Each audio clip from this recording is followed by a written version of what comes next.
นี่คือวิธีนึ่งข้าวเจ้าที่หลายคนอาจจะยังบ่ฮู้เทื่อก่อนอื่นหมดให้เฮาเอาน้ำมาใส่ในหม้ออุปกรณ์การนึ่งของเฮา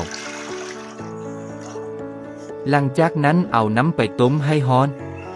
และเริ่มเกียมข้าวสารที่เฮาต้องการจะไปนึ่งให้พร้อมทอกข้าวสารใส่อุปกรณ์การนึ่งของเฮาเมื่อทอกข้าวสารใส่สำเร็จแล้วให้เอาไปนึ่งได้เลยและรอท่าจนกว่าข้าวสารของเฮานั้นมีลักษณะติดกันเหนียวน้อยนึงถ้าอยากให้มันสุกไวให้เอาฝามาอัดหรือปุกทางถึงไว้และก็รอท่าจนกว่าข้าวของเฮาจะดีพอที่จะเอามาทำในขั้นตอนต่อไปให้จื้อไว้ว่าการนึ่งข้าวเจ้ามันต้องใช้ความพยายามเหมือนตอนที่เจ้าไปจีบสาวใหม่เจ้าต้องให้และใช้ความพยายามเสมอยกสังนี้ล่ายกกระโบได้ว่าในเมื่อมาฮอดขั้นตอนนี้ห้ามเจ้าไปอยู่เกะถ้าเจ้ายังบ่ฟังค่อยจะบอกว่าค่อยฮักเจ้าเด้อที่ค่อยบอกว่าค่อยฮักเจ้าเพราะค่อยบ่อยากให้ตาคงเจ้าทึกเขาปกคุ้มคือกับกล้องโทรศัพท์คงค่อยค่อยก็ได้แต่บอกฮักเข้าหั่นละบ่เคยเห็นเขาบอกฮักกับจักเทื่อ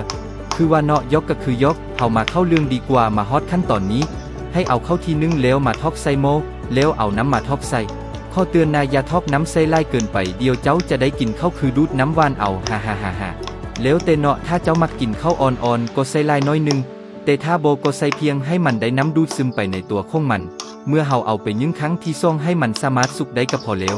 ในขั้นตอนนี้เจ้าต้องใช้เวลารอท่าประมาณ50 นาทีเพื่อให้น้ำทึกดูดซึมไปในเม็ดข้าวหมดก่อนปะไว้ประมาณ1-2 นาทีหรือ3 นาทีให้คนเทื่อนึงเพื่อให้เม็ดข้าวได้เปลี่ยนกันดูดซึมน้ำถ้าเฮาบ่คนเม็ดข้าวที่อยู่เบื้องลุ่มจะดูดน้ำลายเกินไปแต่ส่วนเม็ดที่อยู่ด้านถึงหั่นดูดซึมน้ำได้เพียงน้อยนึงเท่านั้นสันให้ตั้งใจคนนาถึงเข้าบ่ฮักก็ฮักตนเองเถิดหลังจากที่เม็ดข้าวของเฮาได้ดูดน้ำเข้าไปในตัวของมันเต็มที่แล้วต่อไปเมนตักใส่ฮวกแล้วเอาไปนึ่งอีกครั้งหนึ่งแล้วก็ท่าจนกว่ามันจะสุกต้องใช้ความอดทนน้อยนึงเด้อขนาดเข้าบ่ฮักยังทนได้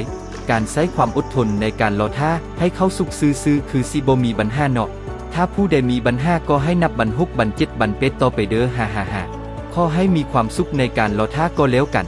ขอให้ทุกคนอย่าลืมเด็ดขาดเอาฝามาปุกฮวกไว้เดถ้าบ่ดังนั้นเขาจะอายเจ้าถึงสินึ่งสั่งใดเป็นมื้อเป็นเดือนก็อาจจะบ่สุกดอกเพราะตัวเจ้าหั่นบ่ล่อบ่งามย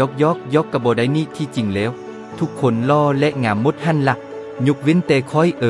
แต่ค่อยกันยังดีใจนะที่ได้เกิดมาเบิ่งความล่อและความงามของทุกคนขอให้ภูมิใจในสิ่งที่เจ้ามีเถิดมาต่อดีกว่าเนาะหลังจากที่นึ่งไปได้สักพักค่อยก็เอาบวงไปตักมาซีมเบิ่งโอเคเข้าสุกดีแล้วก็ยกไปทอกใส่หม้อขอให้ระวังนะทอกให้เข้าสุกให้เข้าไปในหม้อเดอบ่แม่นนอกหม้อปากไล่เนาะค่อยยังเต็มอยู่บ่อาจจะยังเต็มอยู่มาฮอดบอนนี้คือว่าได้จบบริบูรณ์ไปแล้วเนาะสำหรับวิธีนึ่งข้าวเจ้าของพวกเฮาถ้าไผยังบ่ฮู้ก็นำเอาไปใช้ในชีวิตประจำวันได้นะมาเบิ่งค่อยกินเบิ่งทุกคนซับอีลีเวยเข้าอ่อนๆหอมขออย่าลืมกดไลค์กดแชร์กดติดตามให้ค่อยได้เด้อทุกคนเพื่อสร้างเนื้อหาดีๆต่อไปขอบใจนะขอให้ทุกคนมีความสุข